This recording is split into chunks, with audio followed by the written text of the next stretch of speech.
Communist പാർട്ടിയെ സംബന്ധിച്ചിടത്തോളം രക്തസാക്ഷികൾ എന്നത് ഏറെ ബഹുമാനിക്കുന്ന ഒരു പ്രസ്ഥാനമാണ്. രക്തസാക്ഷികളുടെ പേരിൽ പിരിച്ച ഫണ്ടിൽ ഒരു നയാ പൈസ പോലും അപഹരിക്കാൻ ഒരു കമ്മ്യൂണിസ്റ്റുകാരനും മനസ്സ് വരില്ല. പക്ഷേ ആ ഫണ്ടിൽ പോലും ധനാപഹരണം നടത്തുന്ന നിലയിലേക്ക് കാര്യങ്ങൾ മാറി. കഴിഞ്ഞ നിയമസഭാ തെരഞ്ഞെടുപ്പിൻ്റെ കണക്ക് ഓഡിറ്റ് ചെയ്യാൻ ഔദ്യോഗികമായി പാർട്ടി എന്നെ തീരുമാനിക്കുകയായിരുന്നു.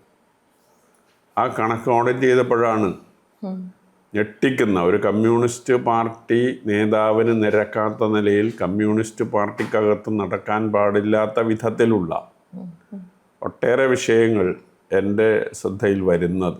ഇപ്പോൾ റെസീറ്റ് അച്ചടിച്ച് പണം പിരിക്കുക, എന്നിട്ട് ആ റെസീറ്റ് കാണാനില്ലെന്ന് പറഞ്ഞ് പാർട്ടിയുടെ അനുമതിയില്ലാതെ വ്യാജ റെസീറ്റ് നിർമ്മിക്കുക. ആ വ്യാജ റെസീറ്റിൽ പണം പിരിച്ച കുറേ ആളുകളുടെ പേര് ഒഴിവാക്കി കുറച്ച് പേരുടെ പേര് മാത്രം ഉൾപ്പെടുത്തി റെസീറ്റ് മാറ്റിമുറിച്ച് പണം തട്ടിപ്പ് നടത്തുന്ന ഒരു നിലയാണ് ഓഡിറ്റിൽ കണ്ടെത്താൻ സാധിച്ചത്.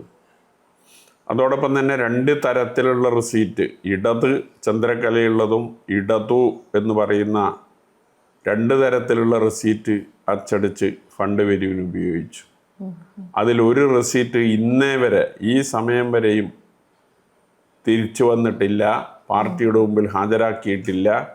അതിൽ എത്ര ലക്ഷം എത്ര കോടി പിരിച്ചു എന്നൊന്നും ആർക്കും പറയാൻ സാധിക്കില്ല. അപ്പോൾ ആ നിലയിൽ വലിയ നിലയിലുള്ള കൃത്രിമമാണ് 2021 തെരഞ്ഞെടുപ്പുമായി ബന്ധപ്പെട്ടുകൊണ്ട് നടത്തിയത്.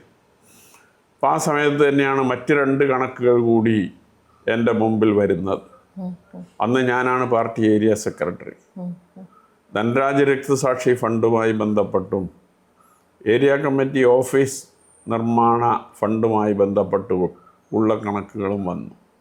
ആ 2 കണക്ക് പരിശോധിച്ചപ്പോഴും അതിലും നേരത്തെ തെരഞ്ഞെടുപ്പ് കണക്കിൽ പറഞ്ഞതുപോലെ തന്നെ വലിയ നിലയിലുള്ള കൃത്രിമങ്ങളാണ്, ധനാപഹരണങ്ങളാണ് ഉണ്ടായിട്ടുള്ളത് എന്ന് ബോധ്യപ്പെട്ടു.